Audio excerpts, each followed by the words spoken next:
Okay, thank you very much.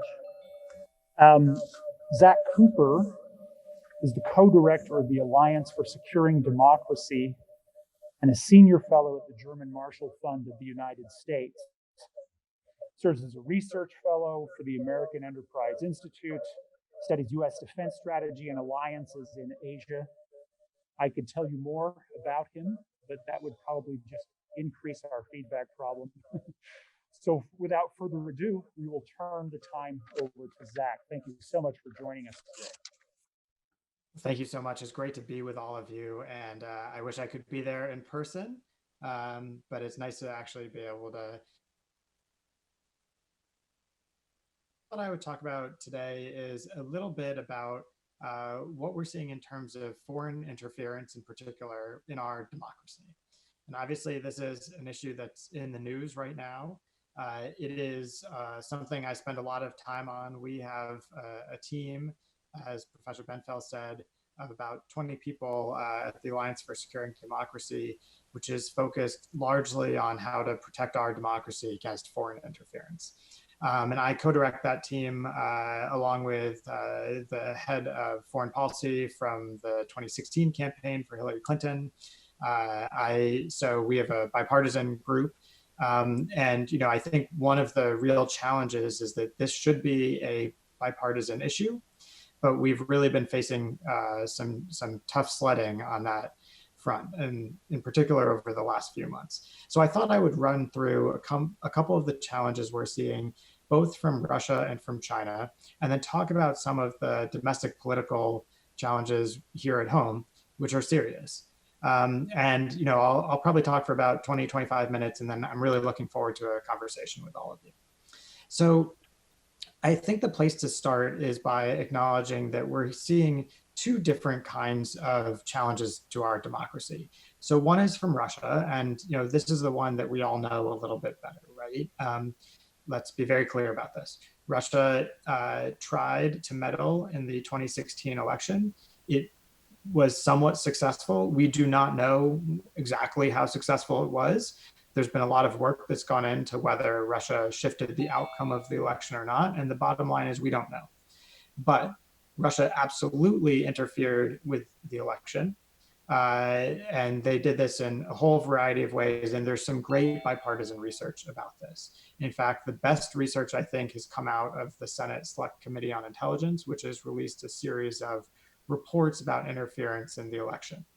And you can go back through these reports. The last one they put out just a few weeks ago is, I think, 1,000 pages. So they make some light bedtime reading. But they really go in great detail in what happened in 2016. And unfortunately, we're seeing a lot of that same playbook being used again in the 2020 election.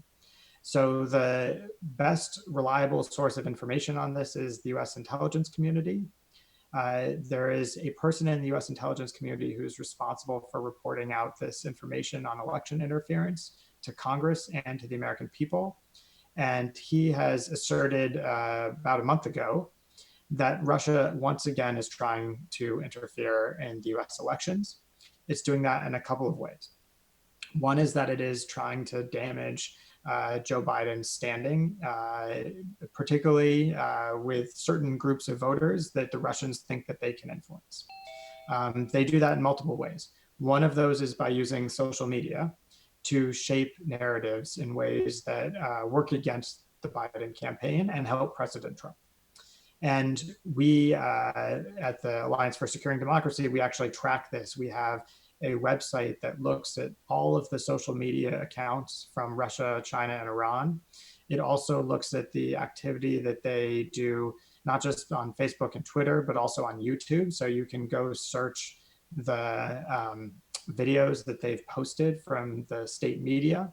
And you can go into this in great detail. And one thing that's very clear is that the Russians do everything they can to try and tear down democracies, to highlight problems within democracies, to play on divisions within our populace, right, within the United States.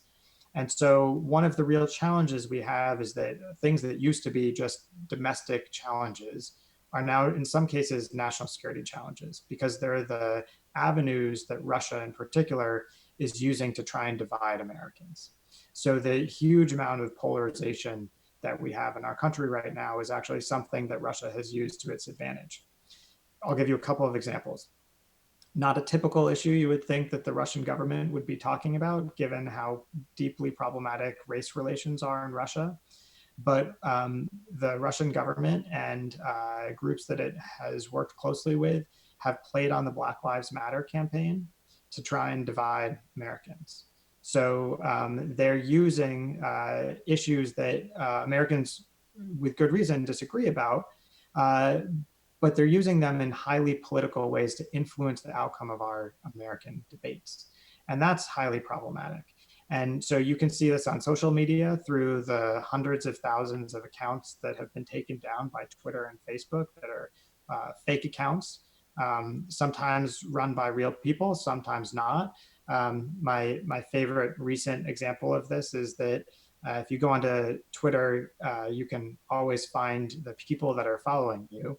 And if you look for anyone that has an account with an 8-digit number at the end of their account, there's a really good likelihood that that is a fake account run by folks associated with the Chinese government. So if you actually go through my followers right now, you'd see that about 1/10 of my followers are fake accounts run by the Chinese government.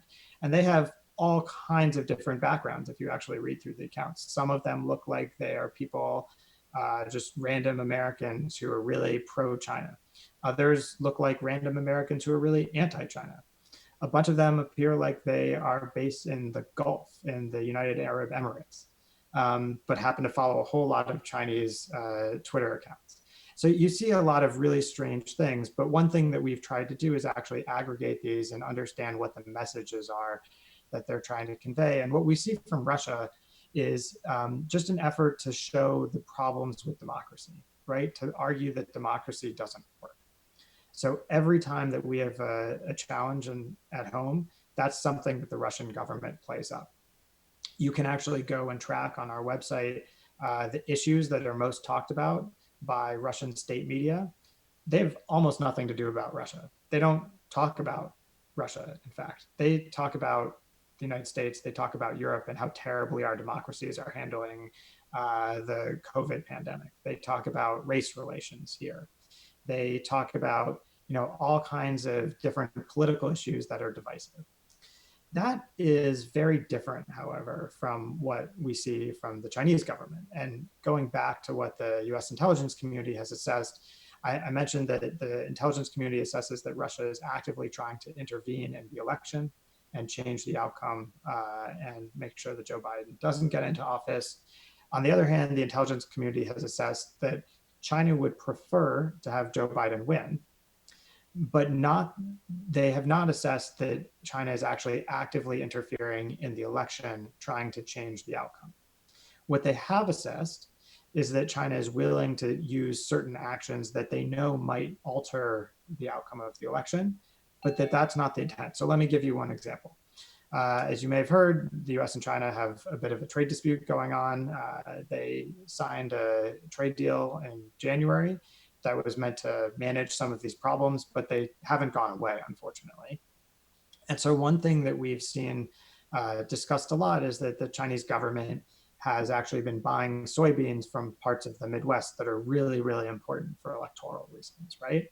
And everyone knows these places are important. In fact, there are reports that President Trump asked the Chinese government to buy soybeans from parts of the United States because he thought it would help him in the election. So there's no disagreement about whether this kind of these purchases could economically help the president. But the intelligence community doesn't assess that the Chinese government is doing those purchases with the intent to change the election outcome.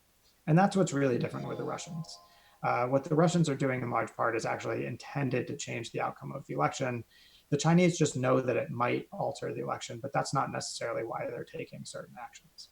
So that doesn't mean that China isn't doing all kinds of things that are very problematic. And let's be clear about some of them. So earlier this year, you may have seen a active social media disinformation campaign by the Chinese government run out of their foreign ministry in which they argued in April and May that actually the coronavirus didn't come from China, that it didn't start in Wuhan.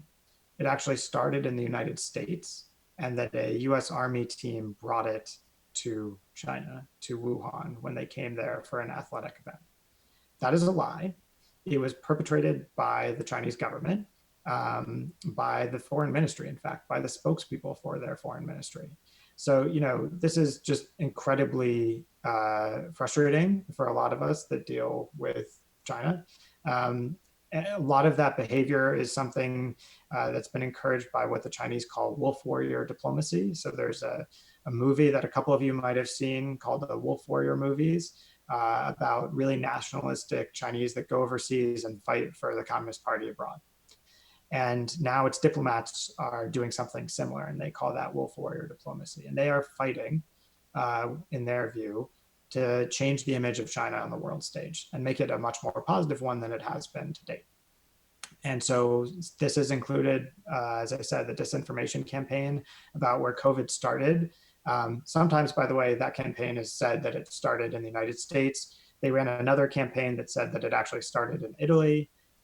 So, not a lot of consistency there, but just trying to sort of muddy the waters, right?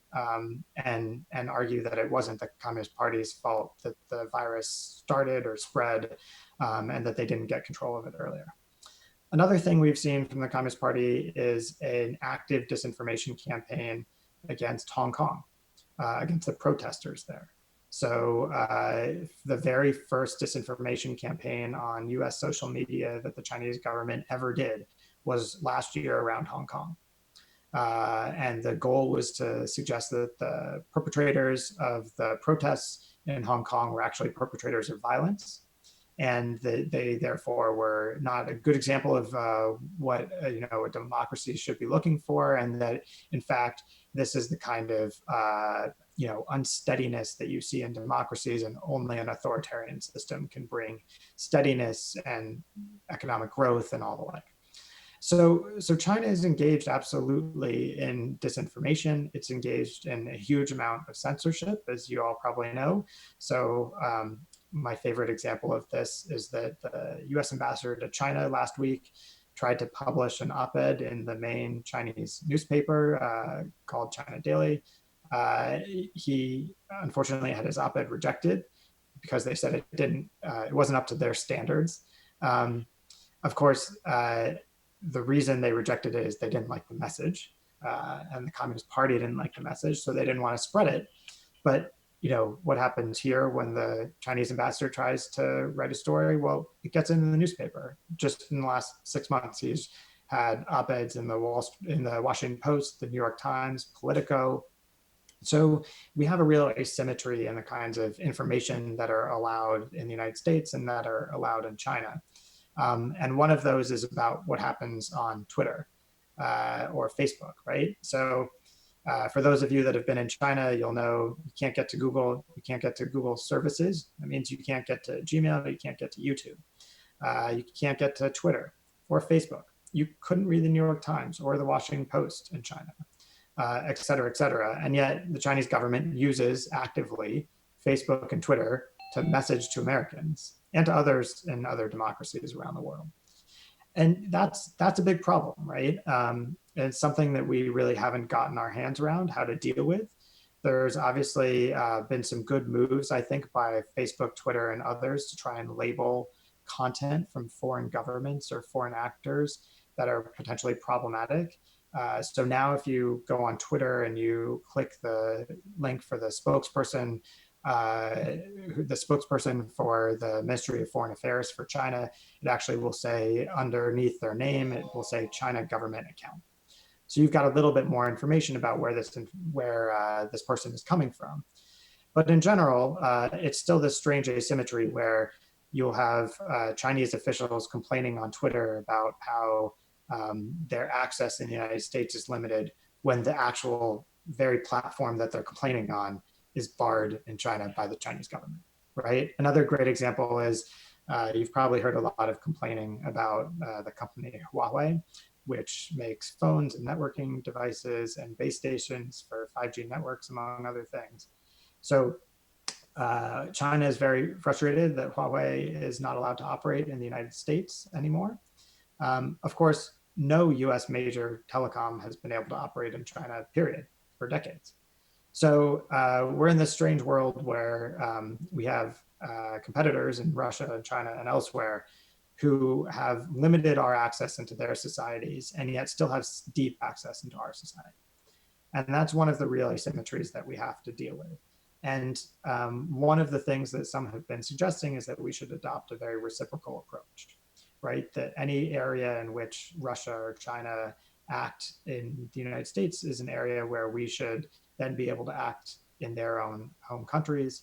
And if we can't, that we should bar their access here. So let me give you one example. There's been a recent push to shut down some of the activity that Chinese diplomats do in the United States because our diplomats are often followed and interfered with in China. Another example, obviously, is what's happening to students right now. And, you know, I think this, I'm sure, affects BYU in a fairly serious way. So you may know there are something like 350,000 Chinese students in the United States. And I would venture to guess that something like 349,000 of those students are like just great, wonderful students contributing to our universities and our academic work, and are both a vibrant source of knowledge and insight for other students, and, you know, potentially folks that are going to stay in the United States after they're done with their educations and add a lot of value here. There are some students and some other researchers from China within the United States who have been charged with cases of espionage. And in fact, there was another set just charged yesterday under something called the 1,000 Talents Program, which is a program designed to bring knowledge back to China and is often done covertly. So students are sometimes paid to come to the United States, learn, and then go back to China. Some have suggested that the United States should cut off students from studying here in the United States as a result from China. I think that's exactly the wrong approach, right? I think the thing that we should all be striving for is to maintain the openness of our system. That's what works in American democracy. That's what works in democracies in general. We have open, we have transparent systems, and we're going to have to double down on that openness and transparency. And that's what makes our systems more attractive, frankly, than the Communist Party system within China, right? So we need to actually compete by reminding ourselves what the core principles of our democracy are, not by trying to out-China China, which we're not going to do. We're not going to use the kinds of repressive controls that the Communist Party uses at home here, because that's not what democracies do. So we've got some challenges from both Russia and from China that are, you know, in some cases interfering directly in our elections with Russia, and in other cases just posing a real challenge to censorship, both within their home countries and sometimes here. The most recent censorship example, which I know a lot of us found surprising and unfortunate, was the National Basketball Association in the last year had a general manager who spoke out on Hong Kong and the importance of human rights in Hong Kong. And the NBA almost fired him for it because they were going to lose some business in China. And so this is a real challenge for a lot of businesses here in the United States, is whether they're going to allow free speech among their own employees about things that those employees think matter. And absolutely, in my view, we've got to stand up for those kinds of principles. That's what makes our democracy special. That's what makes democracies in general special, is that we allow people these freedoms and we protect those freedoms. So those are some of the main challenges we face from abroad. But I think we also have to be realistic that we're facing some homemade challenges right now. And I don't want to get super political here. And keep in mind, again, that, you know, I work at the American Enterprise Institute, which is nonpartisan, but, you know, many people would see as having closer ties to the conservative side than the liberal side.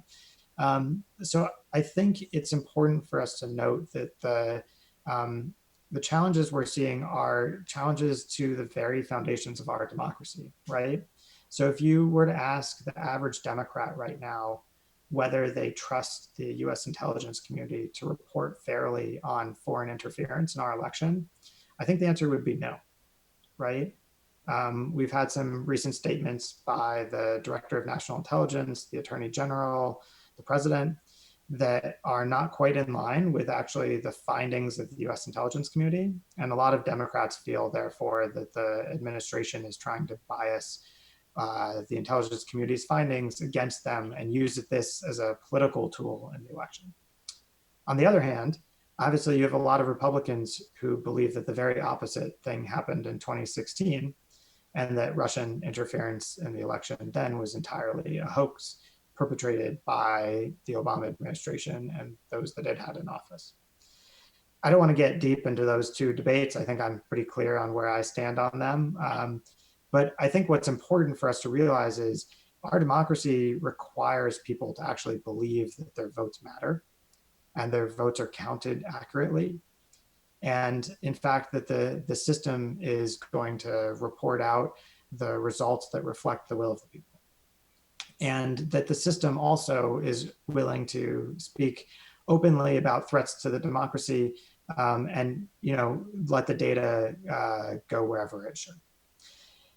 The fact that you have both Democrats and Republicans questioning whether the US government is actually willing and able to reasonably report out trustworthy data is a huge, huge problem and something that we are going to have to deal with, not just in this election, I think, but probably for the next few decades.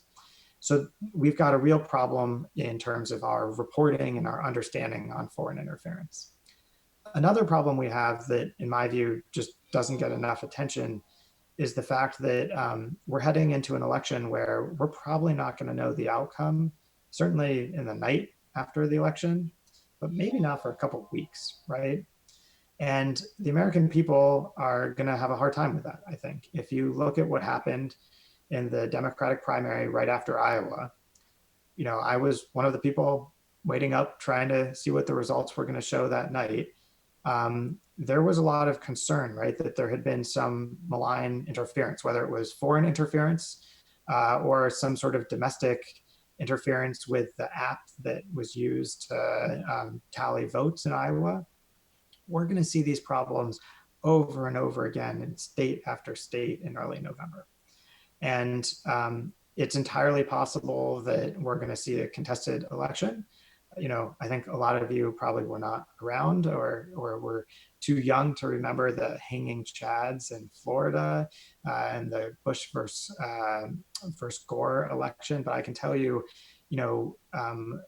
it is really, really damaging to our democracy to not have people have faith in election results. And so one thing that we have to be very clear about is that, yes, we have all these foreign groups trying to interfere in our election, but actually, they largely haven't been able to get into our actual election infrastructure. So the Russians have been trying to suggest that they're in the election infrastructure. Just last week, the Internet Research Agency, which is the main part of a Russian oligarch's interference efforts in the United States in the 2016 election, argued that they had gotten hold of voter rolls in Michigan and were somehow messing around with them. This is an effort to decrease confidence in the election and in Americans' ability to have confidence in the election. Of course, those voter rolls are free for access. You could get them through a Freedom of Information request to Michigan, which is in fact how Russia got them. They're not hard to access. It doesn't mean that Russia has any ability to mess around in the election in Michigan. But the reason that the Russians are playing this up is they're trying to decrease Americans' confidence in our election processes and our institutions. And so one thing that we have to be very careful of is we need to be wary of foreign interference in our election, but we also need to not overplay that threat. We have to be realistic that for the most part, actually foreign governments haven't been able to get into our election infrastructure. And when we're counting ballots by hand, there's really no good way for a foreign government to mess around with those ballots. It doesn't matter how good their cyber attacks are. If you've got a hand counted ballot, it's pretty hard to alter those results. So we need to be wary of those threats, but I think also confident that we have a lot of the election processes in place that actually need to be in place to hold our election and be confident in it. And one thing that I think we all should be putting a little bit of energy into is trying to convince our elected leaders that this is somewhere where a little bit of money would go a long way. So there have been estimates that $3 to $4 billion is basically all that's needed to shore up a lot of the election infrastructure in the United States. When you think about the fact that we've spent something like $3 trillion in the last 6 months on economic relief for COVID, I think $3 billion to make sure that people believe in our election is money well spent. So that's one area that we can do a little bit of work that I think would do a lot of good. And then let me just close with one final thought, which is that I think one of the real challenges that we have in general is political polarization, right? And it is absolutely accelerated by social media. I see this all the time. I live sometimes sort of in two different worlds. In one world, very much linked up with folks that are close to the Biden campaign. And they live in a very different information sphere from a lot of conservatives, right? They watch different news, right? It's not just MSNBC versus, say, Fox News. It's much deeper than that. It's that when you go on Facebook and Twitter, you follow different people, and the algorithms pull up, in fact, different kinds of groups for you to follow. And so you get different news when you're in these different circles. And so one thing that we have to do as a democracy is actually figure out how we actually want to be having debates within our democracy. And I think we have to remember that debate is entirely healthy. That's what democracy is founded on. But healthy debate means that we actually have to do so in ways that we're interacting with people that don't agree with us. And we have to do it in ways that are respectful. And often that's not the case, right? So one thing that our group, the Alliance for Securing a Democracy, spends a lot of time trying to do is actually get out into the rest of the United States and have conversations with folks like you who are not sitting in Washington having really politically fractured arguments, but are actually just living, trying to manage some of these day-to-day issues.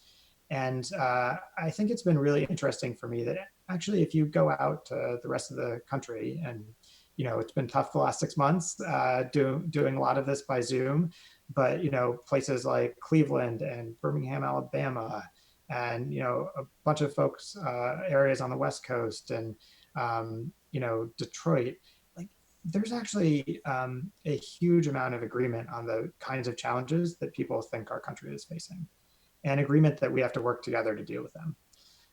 So we've got some real challenges, I think, in how we actually structure our democracy. And let's be clear, Twitter and Facebook have some responsibility here to help bridge these gaps. But I don't think this is something that we can't solve. So we should all be, hopeful, I think, that that these are problems that we can fix. They're problems we're going to have to stay particularly attentive to. But these are things that democracies are actually really well structured to manage. We are structured to deal with political disagreements. That's not true of all forms of government, right? I mean, the Communist Party in China, the Putin oligarchs, they don't deal well with political disagreement. But we do. This is what our system is built for. But we've got to then translate those disagreements into actual action and bipartisan action. And that's the thing that I think has been lacking in the last few years.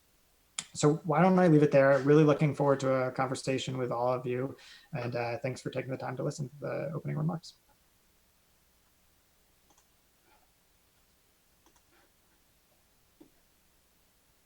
All right, thanks. Here we have the feedback problem. Okay, we're going to have to turn off the speakers. Okay. Let's open it up for questions. If you are watching via Zoom, please hold up a virtual hand and I will call on you. You can unmute and ask your question. If you're here, just let me know and we'll have you go up to the podium and speak into my computer and try to minimize the feedback. Okay, why don't you come up here?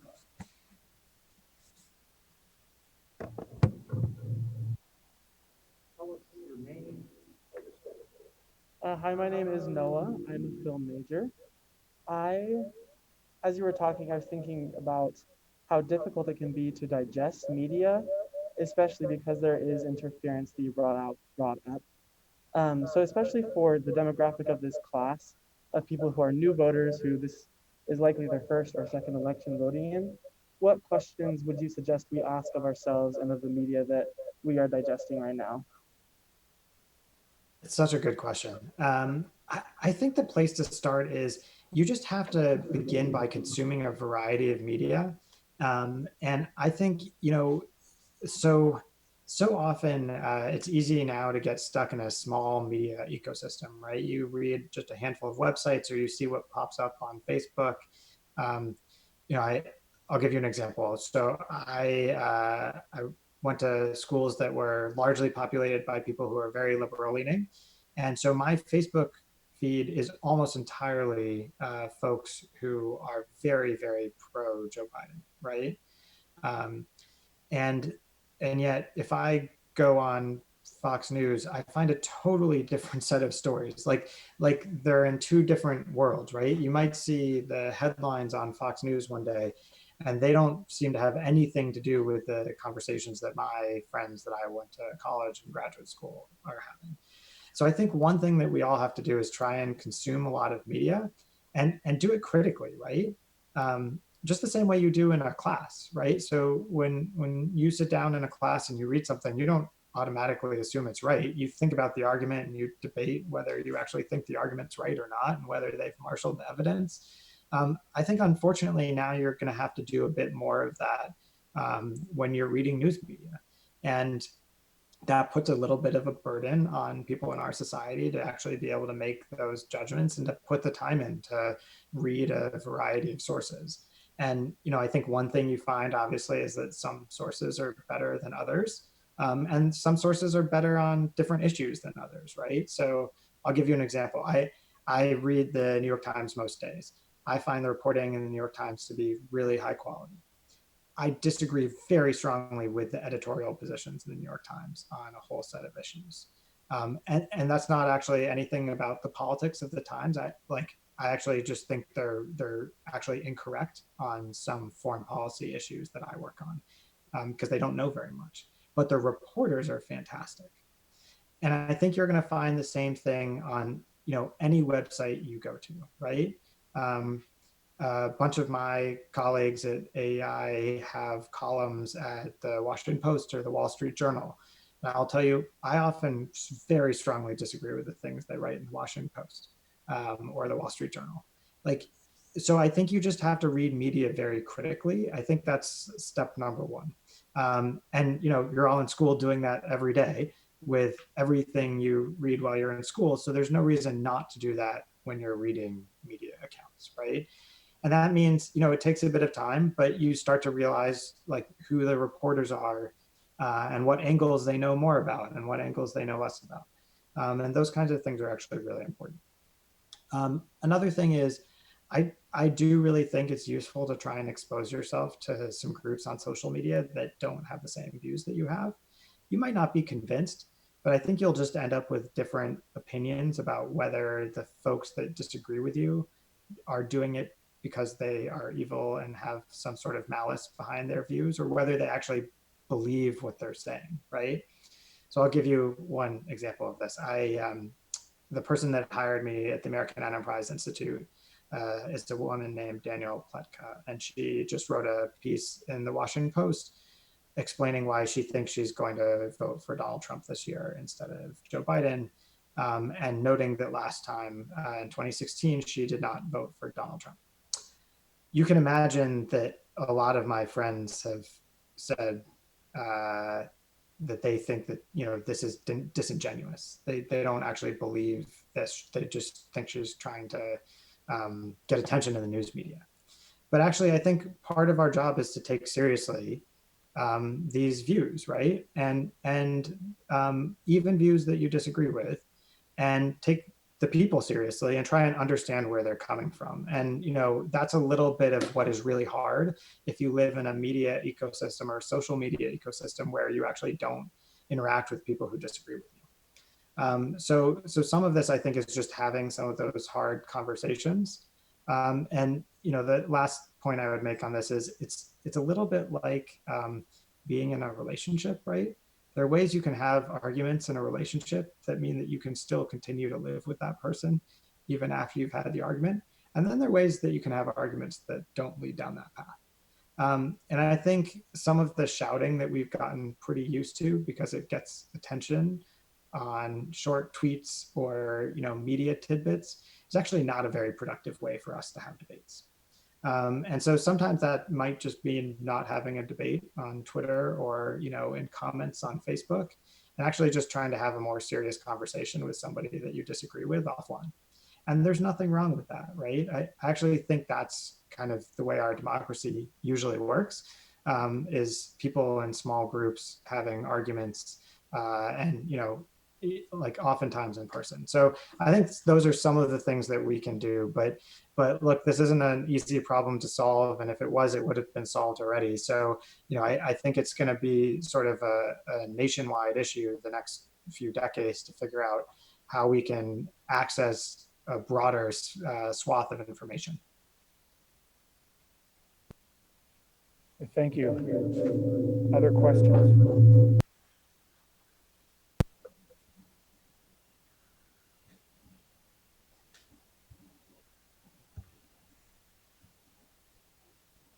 Oh yeah, Nathan, please. Thank you. Yes, my name is Nathan. I'm a political science major, and it seems I've got a lot of friends who, for a long time, have been, much more conservative, and it seems like premise number one in the reasons that they feel the way they do about politics right now is this sense of distrust in American institutions like the intelligence agencies, and so historically, I've always tried to push back against that as fiercely as I can. Like, hey, we can trust American intelligence agencies, absolutely. And unfortunately, a few months ago, there was a revelations about Michael Flynn and the way that his case was handled that sort of caused a lot of doubt in my own arguments that we can trust the intelligence agencies, because it seemed like he had not been treated fairly by American intelligence agencies, that they had been politically biased against him. And so now when I talk to these friends and I try and persuade them, like, you can trust American intelligence agencies, this is always the first thing they cite. And they say, no, we can't. Look, they lied to us about this situation. And I wonder if you can speak to that at all. Why is that not reason to just discount everything that comes out of the FBI or typical American intelligence agency?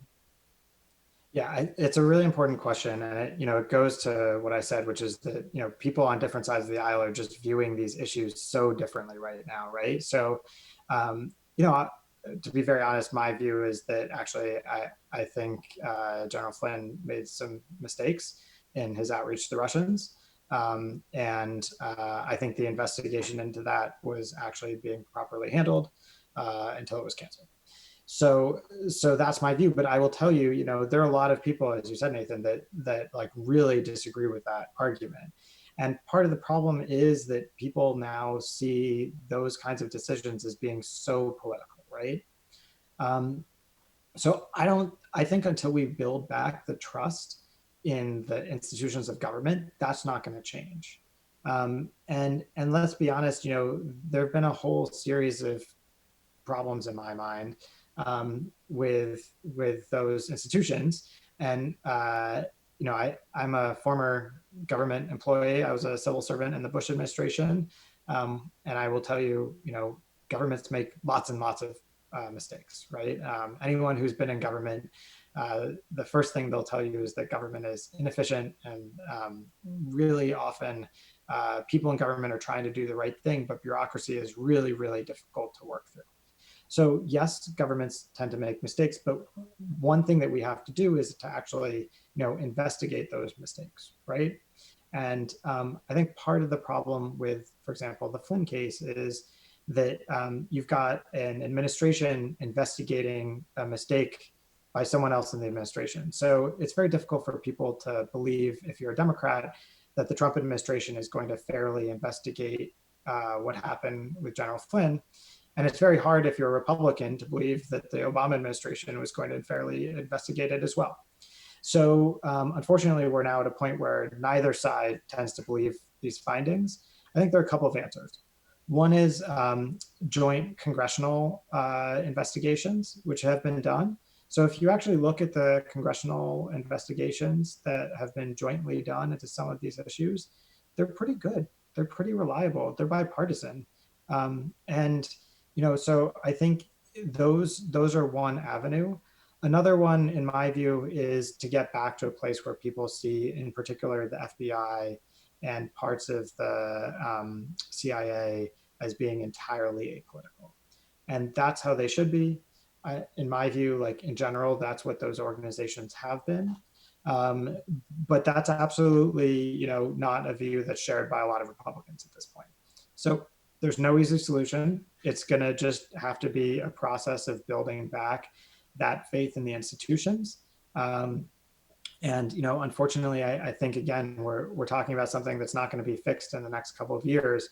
We're talking about decades of trust that have been built, and unfortunately that have been threatened in the last few years. So, anyways, I don't want to get too deeply into the Flynn case. But I think the core lesson from that is, we've got to have a system where, regardless of the outcome, people think it was fairly decided. And that's just not the system at the moment that we have on some of these really contentious issues. Okay, thanks. We have Brandon and then Regan for the question. So Brandon first. Thank you. Thank you so much for coming out and talking to us as well. I'm Brandon Brown. I'm a neuroscience major. I just had a question because something interesting that you had mentioned was that it seems that many Americans actually agree on the issues that our country is having, and also agree that we need to work together to solve those issues, which I thought was quite interesting, because I feel like if you look at the majority of people, or the majority of people at least that I've spoken to, is they also agree, but that no one is doing anything of like consequential value to, like, it's all words, but no action to actually come together and do something. What do you think the impediments are that stop people from the idea or the words of the like total agreement, or the action, I guess, the disconnect? Yeah, it's such a good question. And I'll give you one great example of this. So if you do polls and you say, what are some of the biggest problems in the United States? The answer you'll get from both sides of the aisle, right, is inequality. Like, people think the system is rigged unfairly, right? And exactly how the system is rigged unfairly, you'll get disagreement with. But you'll find support for views among Republicans and Democrats that inequality is a huge problem, right?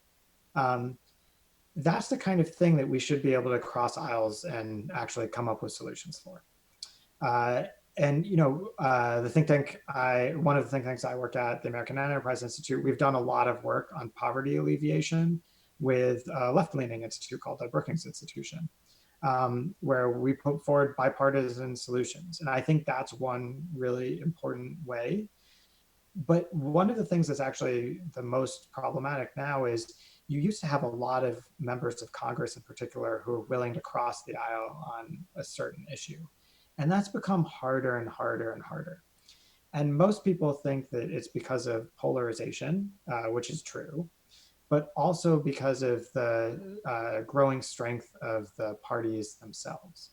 But actually, there's some really good political science research which suggests that the problem is the parties are too weak. And it used to be the case that the parties could marginalize the most left-leaning or right-leaning voices and pull themselves back towards the middle.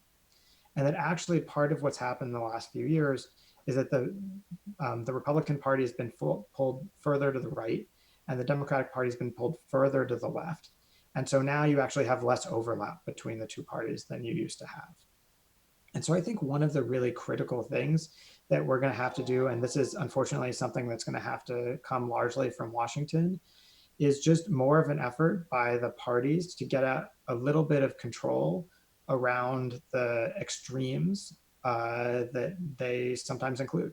So I'll give you an example from both parties. So on the Republican side, I would really like to see the Republican side disavow QAnon. I think QAnon is doing huge damage to our country. I think we shouldn't just ignore people that believe in QAnon. We should actually say, like, here are the facts, right? Let's just have a discussion of what the facts are. And like, I think that's something that has to happen within the Republican Party to allow them to cooperate with Democrats on some sets of issues, right? I think Democrats are going to have some of the same kinds of debates, right? And they're going to be really difficult about like all kinds of divisive things within the Democratic Party that frankly are helpful sometimes for fundraising and for winning votes, but that are unhelpful for governing. And so I think part of this is actually that we need stronger party structures to try and make clear that there are sort of bounds of acceptable behavior within American discourse. And some things just are not acceptable, right? And that like truth is important to both parties, and it should be. So that's something that really has to come from Washington and from the parties themselves. I think it's possible, right? Like if you look back in American political history, we've had times when parties have veered too far in one direction and they've been forced to come back towards the center. I wouldn't, I think often it happens when parties lose badly in elections.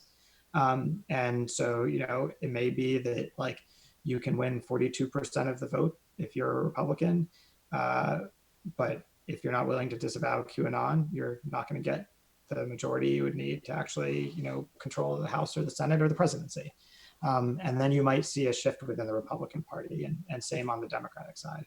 But I think those are some of the things that are going to happen. It's just a willingness to make clear that there's bounds of acceptable speech, and the party is going to have to regulate that.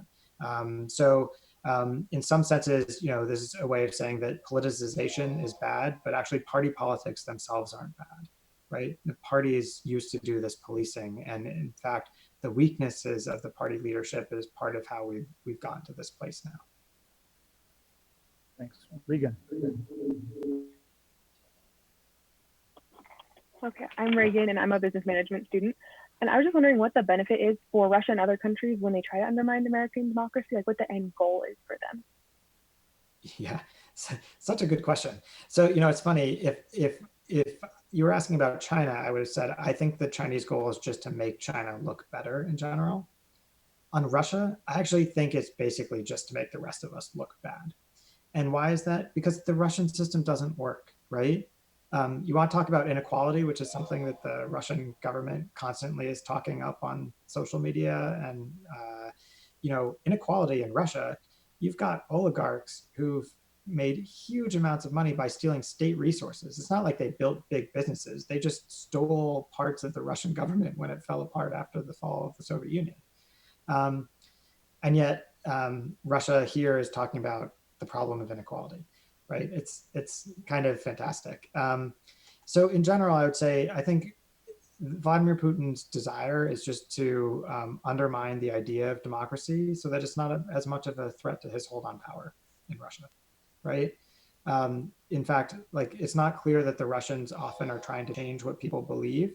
They're just trying to undermine the belief that there is any truth, right?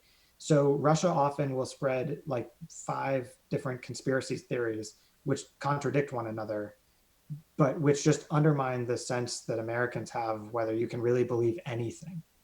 And the Russians know that this is coercive or is corrosive to our democracy, right? They're not necessarily trying to change a specific outcome.